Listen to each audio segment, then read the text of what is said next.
O, tara, dali. Hindi siya sinungaling. Hindi kami makuha. Siya nag-aaral. O, dito mo, nagsasabi Hoy, ng totoo. saan ang kwarto mo? Ang ganda ng bahay mo, ha? Diba? Nagsasabi ka ng totoo.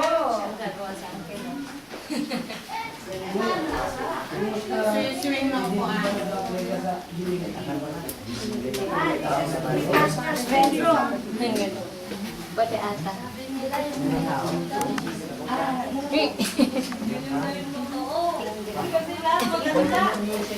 O, dito. Nakaupo na. Galing siya may aray. O, dito kami ha. Sige.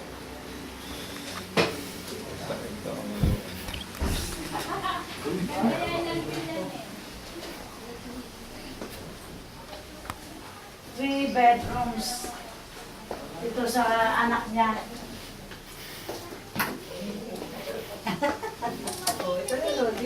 Nagsasabi ng totoo. Titignan nyo, kala nyo, may tindahan ng... Sorry! Tinitingnan lang namin ha. tindahan. Pangit pala ng aking itsura. Diyos ko, picture ako ng picture. Nakatago yung tita, syempre. Hindi ako gumagamit. Kaya nga eh. Dito, ito po. Isa pa, hindi sinungaling. Oo, di ba? Nagkasabi ng totoo. Ah, si tatay? Andun. Saan? Ewan ko, nasa baba yata.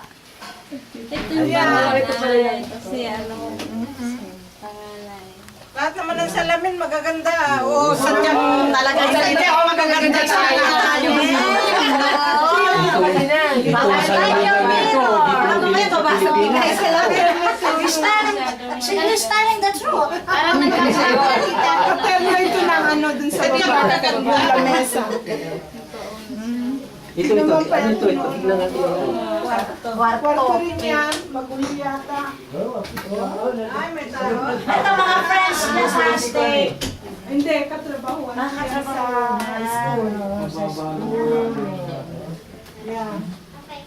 Ayan ang kaya. Ito po si Ab. Oo, may CR din. Tere, yung second floor, oh. No? Tingnan mo nga para makuha natin, oh. Tama, ang luwag dito. No? Tingnan mo yung... Oo. Tirahin mo to, oh. Alam na, nakita ko na. Ang ganda naman ng bata oh. Asan ang room mo? Ito, master's bedroom. Sa kanila. Mag-asawa.